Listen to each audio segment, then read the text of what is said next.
Hello नमस्कार and welcome everybody. Welcome to Avalokan IAS. My name is Sudarshan Mishra और आज हम पढ़ेंगे basic structure of the Indian constitution. Preamble के बाद एक्चुअली फंडामेंटल राइट्स ही करने चाहिए थे हमें, प्रियम्बल और सिटीजनशिप के बाद। बट मैंने सोचा कि बेसिक स्ट्रक्चर पहले आपको एक बार बता दूं, क्योंकि कुछ टर्म्स आएंगे बेसिक स्ट्रक्चर के रिगार्डिंग फंडामेंटल राइट्स में भी, तो आप उससे कंफ्यूज ना हो। तो इसलिए पहले ये कर लेते हैं, और जो छोटे मोटे टर्म्स होंगे इंपॉर्टेंट फंडामेंटल राइट्स से पहले, उसको भी कवर कर दिया जाएगा। फिर फंडामेंटल राइट्स शुरू करेंगे, ताकि फंडामेंटल राइट्स जब आप समझो तो आपके दिमाग में क्रिस्टल क्लियर हो जाए और आप प्रीलिम्स में क्वेश्चन आसानी से कर पाओ।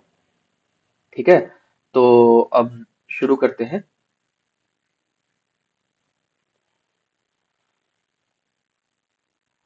हम्म, सबसे पहला है कि इसका मतलब क्या होता है। बेसिक स्ट्रक्चर का मतलब, बेसिक स्ट्रक्चर का मतलब होता है कि कोई भी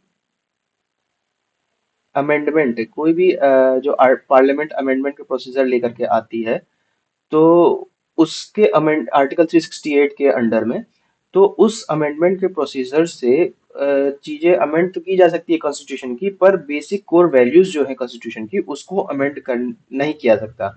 अगर पार्लियामेंट कभी कोशिश भी करती है उस बेसिक कोर प्रिंसिपल्स को अमेंड करने की, जैसे ऐसे कोर प्रिंसिपल्स कौन कौन से हुए, जैसे डेमोक्रेटिक हुआ, सेक्युलर हुआ, ठीक है, सोशलिस्ट हुआ, और ये रूल ऑफ लॉ हुआ, ये सब जो कोर प्रिंसिपल्स हैं, इन सबको अमेंड करने के लिए इस सब की अमेंडेबिलिटी पावर्स पार्लियामेंट के पास है नहीं। ठीक है, पार्लियामेंट अगर कभी इसको अमेंड करने की कोशिश भी करेगी, तो बेसिक स्ट्रक्चर डॉक्ट्रिन जो सुप्रीम कोर्ट ने इन्वेंट किया 1973 केसव नंदा भारती केस में, उसके उसके अकॉर्डिंग ये नल एंड वॉइड हो जाएगा। ठीक है, तो वही लिखा हुआ है basic structure doctrine. No legal, अच्छा हाँ, एक और चीज, इसका कोई अभी बेसिक स्ट्रक्चर का डेफिनेशन सुप्रीम कोर्ट ने नहीं दिया है। ये अभी ओपन है, ओपन फॉर इंटरप्रिटेशन। तो इसका इंटरप्रिटेशन करता कौन है? सुप्रीम कोर्ट ही। ठीक है, तो वही है, no legal definition, but it broadly refers to those core principles and features of Indian constitution which cannot be amended or altered by parliament। ठीक है, फिर अगला है कि any act of seeking altering or amendment of those principles is deemed unconstitutional and void. वही मैंने बोला कि अगर कोई भी एक्ट इसको अल्टर करने की, जो बेसिक प्रिंसिपल को, बेसिक स्ट्रक्चर को अल्टर करने की कोई भी एक्ट हो, तो वो अनकॉन्स्टिट्यूशनल और वॉइड माना जाएगा। ठीक है, और उसका इसका सिग्निफिकेंस क्या है बेसिक स्ट्रक्चर का? तो ये सेफ एज अ सेफगार्ड काम करता है। कोई भी आर्बिट्री और रेडिकल चेंजेस, जो अगर पार्लियामेंट चाहे, लेजिस्लेचर चाहे आर्बिट्री चेंज करने का, तो उसके अगेंस्ट ये सेफगार्ड की तरह काम करता है बेसिक स्ट्रक्चर। अब आगे मूव करते हैं, आगे की स्लाइड्स में और डिटेल में देखेंगे।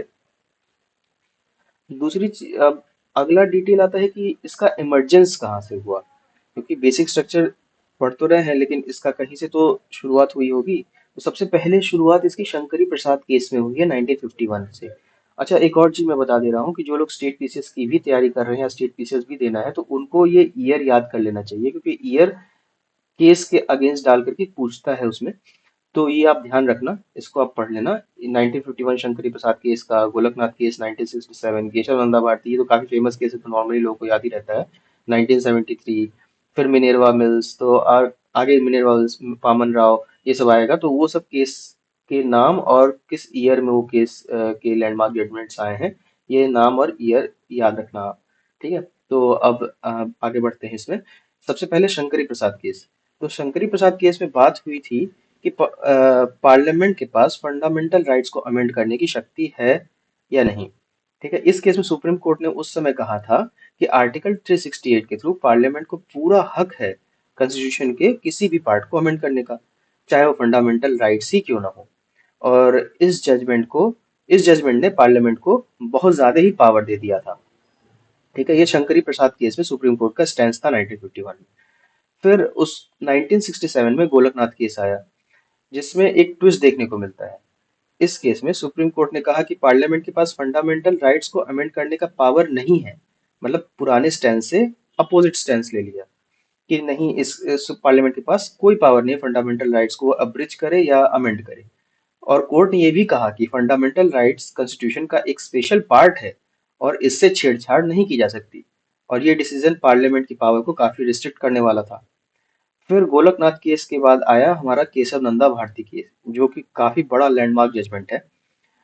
इस केस में इंडियन कॉन्स्टिट्यूशन के फ्यूचर को डिफाइन कर दिया। केशव नंदा भारती केस में सुप्रीम कोर्ट ने एक बैलेंस बनाया। कोर्ट ने कहा कि पार्लियामेंट कॉन्स्टिट्यूशन को अमेंड कर सकती है, लेकिन उसका बेसिक स्ट्रक्चर नहीं चेंज कर सकती।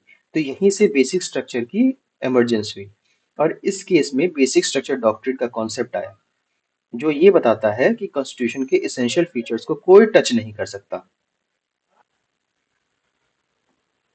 तो इतना बवाल होने के बाद पार्लियामेंट शांत कैसे रह सकती थी?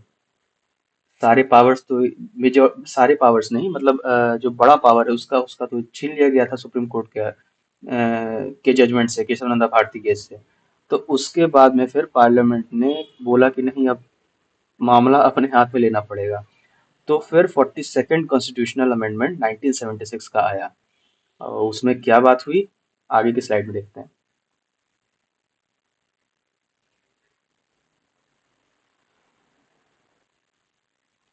ये स्लाइड आपकी वही जो मैंने स्टोरी अभी बताई है केशव भारती केस के बारे में 1973 की, ये स्लाइड वही उसी के बारे में है। इसको आप पढ़ना, अगर न कुछ समझ में आए तो आप कमेंट में लिख देना, या मैं एक बार पढ़ दूंगा।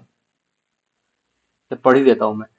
Supreme Court upheld the validity of the 24th Constitutional Amendment Act of 1971, stated that Parliament can take away or abridge any of the fundamental rights. However, it laid down a new doctrine of basic structure of Constitution, according to which the constituent power of Parliament under Article 368 does not enable it to alter basic structure of the Constitution.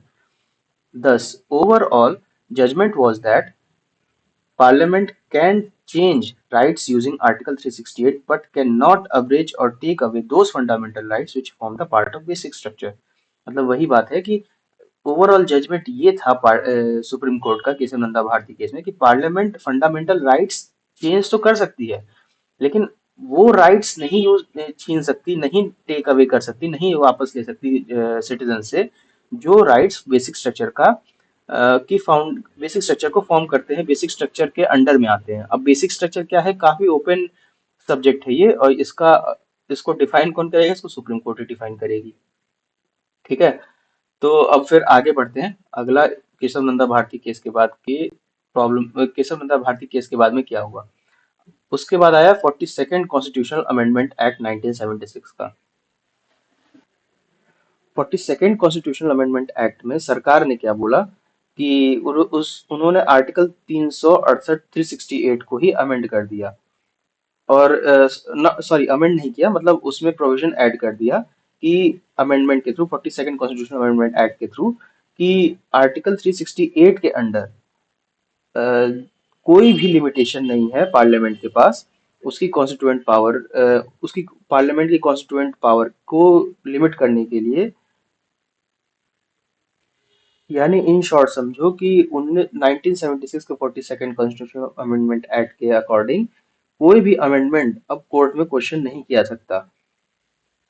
ठीक है, चाहे वो भले वो fundamental rights को affect कर रहा हो वो अमेंडमेंट, लेकिन उसको कोर्ट में नहीं क्वेश्चन किया सकता। अब इतना होने के बाद फिर भाई सुप्रीम कोर्ट कहाँ चुप बैठने वाली थी। तो सुप्रीम कोर्ट ने मिनर्वा मिल्स केस 1980 में बोला कि इन ये जो प्रोविजन था पार्लियामेंट का 42nd कॉन्स्टिट्यूशन एक्ट में, कि कोई भी अमेंडमेंट क्वेश्चन नहीं किया सकता कोर्ट में, इसको इनवैलिडेट कर दिया मिनर्वा मिल्स केस में 1980 में। और बोला कि नहीं, जुडिशियल रिव्यू एक बेसिक फीचर है कॉन्स्टिट्यूशन का, तो इसको आप नहीं ले सकते, और कोर्ट में क्वेश्चन किया जाएगा कोई भी फंडामेंटल राइट को अगर लिया जा सकता है, लेकिन अगर वो राइट बेसिक फीचर को नहीं अफेक्ट कर रहा है तो उसको अमेंड कर सकते हो आप, लेकिन हाँ, अगर बेसिक फीचर को अफेक्ट करेगा तो फिर आप नहीं अमेंड कर सकते।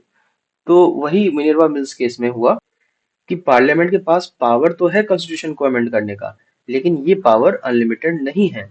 कोर्ट ने ये भी क्लैरिफाई कर दिया था कि आर्टिकल 368 के अंदर बैलेंस मेंटेन करना बहुत जरूरी है, और इसमें दो चीजें हाईलाइट हुई।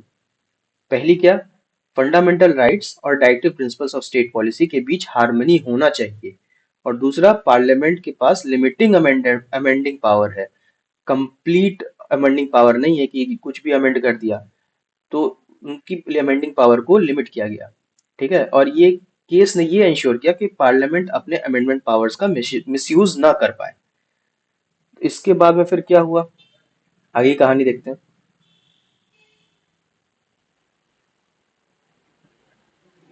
आगे आया वामन राव केस। तो वामन राव केस में सुप्रीम कोर्ट ने बेसिक स्ट्रक्चर डॉक्ट्रिन को और ज्यादा रिफाइन किया। कोर्ट ने ये क्लियर कट एक लाइन ड्रॉ की कि केशव नंदा भारती केस 9 जो 24 अप्रैल 1973, ये डेट 24 अप्रैल याद रखने की जरूरत नहीं है, लेकिन ईयर आप याद रखो 1973, या अगर डेट भी याद रख सको तो बहुत अच्छी बात है। के बाद 24 अप्रैल 1973 के बाद केशव नंदा भारती जजमेंट के बाद कि जितनी भी अमेंडमेंट्स हैं उसको बेसिक स्ट्रक्चर का टेस्ट पास करना पड़ेगा। उससे पहले की नहीं, उसके बाद की जितने भी अमेंडमेंट्स की गई हैं कॉन्स्टिट्यूशन की, वो बेसिक स्ट्रक्चर के टेस्ट को पास करना पड़ेगा। और ये टेस्ट कौन करेगा? Supreme court. ठीक है। तो और कोर्ट ने ये भी कहा कि 24 अप्रैल 1973 के पहले के अमेंडमेंट्स को वैलिड माना जाएगा, कि भाई ना तेरी ना मेरी, बीच की करते हैं, ये वाला टाइप। ठीक है। और इस केस ने बेसिक स्ट्रक्चर को और ज्यादा रिफाइन किया और कॉन्स्टिट्यूशन की प्रोटेक्शन को और ज्यादा ही स्ट्रांग बनाया, वामन राव केस ने। ठीक है। और अब आते हैं प्रेजेंट पोजीशन पे। प्रेजेंट पोजीशन क्या है? कि प्रेजेंट पोजीशन ये है कि पार्लियामेंट अंडर आर्टिकल 368 अमेंड कर सकती है कोई भी पार्ट ऑफ कॉन्स्टिट्यूशन को, इंक्लूडिंग फंडामेंटल राइट्स, लेकिन वो अमेंडमेंट बेसिक स्ट्रक्चर को अफेक्ट नहीं करना चाहिए। ठीक है।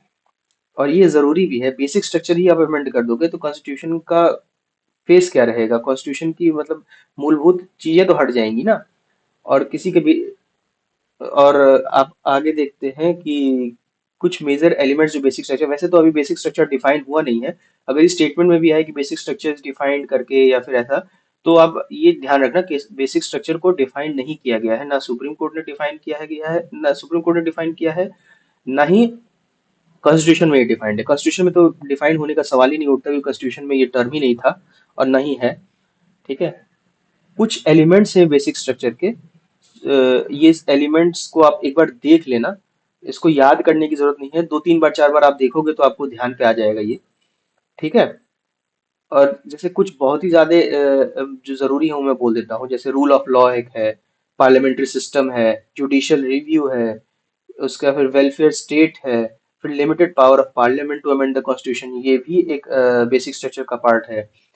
फिर अगला आता है कि principle of equality, free and fair elections, ये सब बेसिक स्ट्रक्चर के पार्ट हैं। ठीक है। तो यहाँ पे बेसिक स्ट्रक्चर का जो समझाने वाला पोर्शन था वो तो खत्म हुआ। अब हम आगे मूव करते हैं एक प्रीवियस ईयर क्वेश्चन पे। ठीक है। ये क्वेश्चन आप सॉल्व करो और इसका आंसर कमेंट्स में आप लिखो। ठीक है। इसका आंसर वैसे आपको बता दिया जाएगा, पर फिलहाल आप कमेंट्स में इसको इसका आंसर बताना। क्वेश्चन मैं पढ़ता हूँ। Consider the following statements. The constitution of India defines it's basic structure in terms of federalism, secularism, fundamental rights and democracy. अभी मैंने समझाया था, ये चीज याद रखो। फिर अगला है, constitution of India provides for judicial review to safeguard citizens liberty and to preserve the ideals on which constitution is based.